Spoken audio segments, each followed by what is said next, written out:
Hey there, Boots Owen here. This is a Beko tumble dryer DRCS68W. In the past 3 videos on this machine, I've been looking at trying to find out what's wrong with it. First video, I had a general look around and it seemed quite clean to me. Second video, I plugged it in, tripped the switch, and I couldn't figure out why, but we just had to think about that. Third video, I checked all the wiring for continuity and for earth leakage, and I checked in at the element, and I found that there was an issue with the element. This element down here is just dangling loose. It's not a big issue really. It's free at the moment, so it shouldn't be causing any short circuits. I also wonder if this thermal fuse or thermostat is broken. I don't know which one is which. The issue in this model is that the thermostats are riveted onto the element and the element comes as a single unit. The good side of it is it's only 18 quid if you were really trying to fix this machine, keep it running. And I might do that in the future, or I might try and mend the element that's in it. I could try both. So the machine is plugged in, but let's switch it off here. It's all hanging apart, but that shouldn't matter. There's no lid on it and the back isn't on the element, but that should allow us to see what's happening. Let's close the door and let's turn it on at the mains and see if the lights trip again. And they do.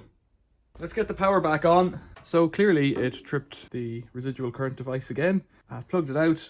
What I'm going to do straight away is bypass this suppressor to isolate that as a problem. Plug these out, plug the earth out if I can. So the issue could be in the cable, and there could be a fault somewhere in the cable, or the issue could be in the suppressor, and so it could be one of the two of these, and if it works now when I wire this in, then we won't know which one is the problem yet. This little device is a safety block. It just replaces a plug. You can plug bare wires straight into it. But to use it, I have to get these little plastic covers off here, and to do that, I have to put my screwdriver in there, and I should be able to pop them off. Should I say. There they go. One, there's a little plastic clip in there that catches on them. And what I'm going to do this time, which is not advised, is I'm just going to abandon the earth while I'm doing the experiment. So just fit those in there, like that. Take the screwdrivers out of the way. Let's close this. Let's switch it in on the wall and see what happens again.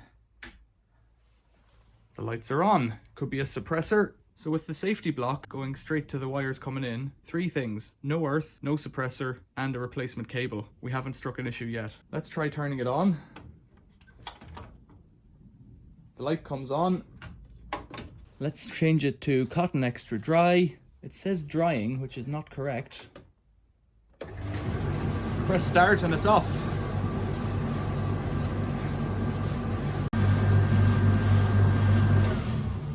So you could see that those elements on top were glowing bright red. I don't want to leave them on for any length of time in case they burn out. Normally they would have the cooling airflow passing over them. So let's just turn it on again for a few seconds. Press start.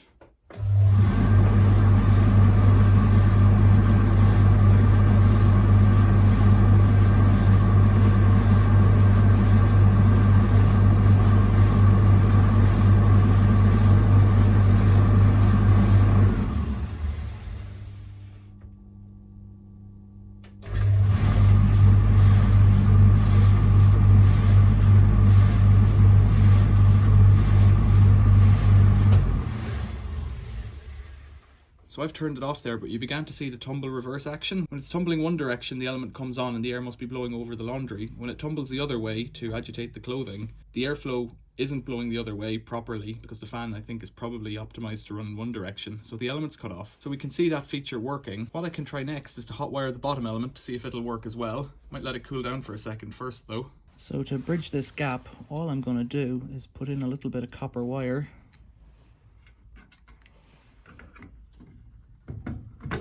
through here and give it a twist, and then without trying to touch the other element because it may still be hot, let's get this one out. The machine's turned off. I hope that's obvious. Maybe it's not. So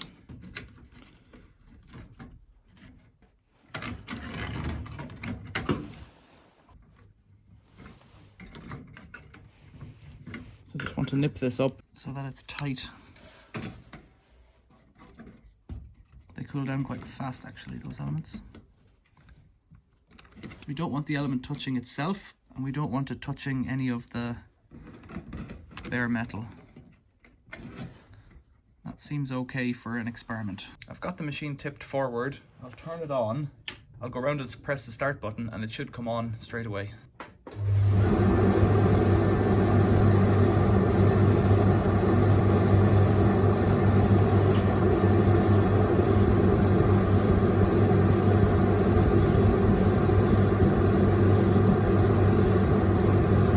was getting a voltage on the bottom element as well, but I can't see if it's damaged or what. There was a time when it looked a bit sparky, so it might have actually been heating up. Let's just check the temperature.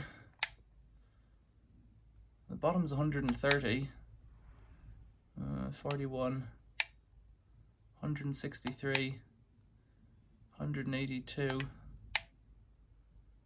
The bottom wire doesn't seem to be as hot, but it's certainly hotter than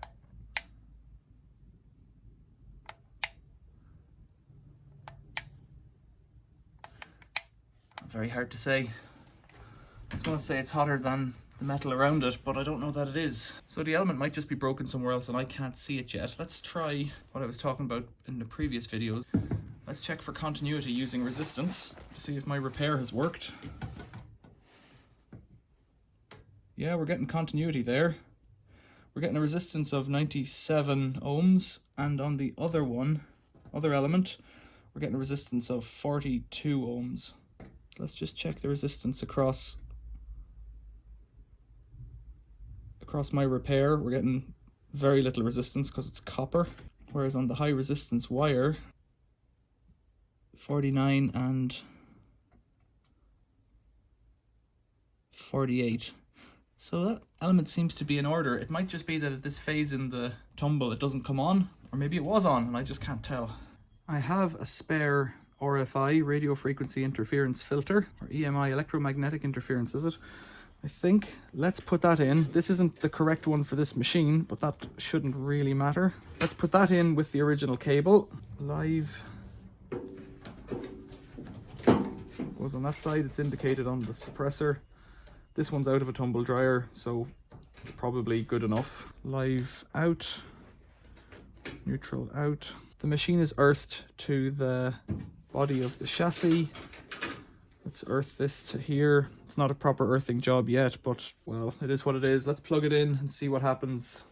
Machine's turned off there. It's plugged in, it's on now. So it's probably that suppressor, unless it's some earth thing yet. Let's turn on the machine and press start, if I can find the button.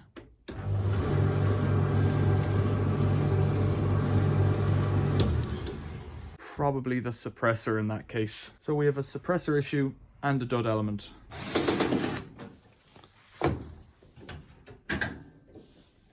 These earth leads have a little tab on them that you have to press in.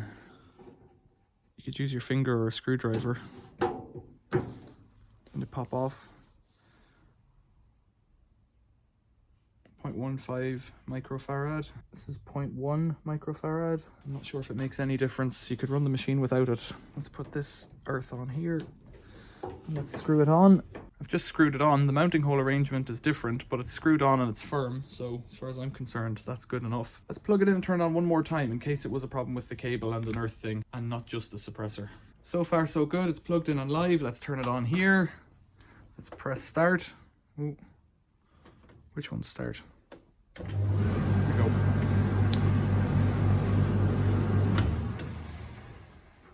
So an interference capacitor or mains filter fault on this machine. We still have the original cable, new filter fitted, but there's still a problem with the element, I reckon. So what I might do is another test with it.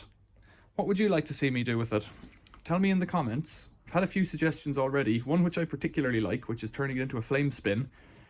That sounds kind of silly, but at the same time, the tumble dryer that I use in my house uses natural gas, so it has a flame blowing into it the whole time when it's on. I've showed you that in a previous video. There's nothing stopping me getting something like a blowtorch and putting it into a tumble dryer to see if it would dry clothing. Like, genuinely try, not just to be silly. To make up some kind of a gas burner device for doing this. The actual gas burner on the gas tumble dryer is just a piece of box pressed steel. It's very, very thin, with a little flame jet in the middle, and it just makes a little flame and it gets sucked in. That wouldn't really work on a condenser dryer, however. It would be better to do something like that with a vented dryer. You could probably figure it out, but I don't know if I want to. So this machine probably won't get that treatment, but I'll keep my eyes peeled for a vented dryer in the future. I could just point a blow lamp into it and see if it would go on fire. It's hard to get a flame into the tumble, but actually it might be possible to inject a flame through the cowling on the back. That's possible. It's all made of metal. So it might be possible to do something like that.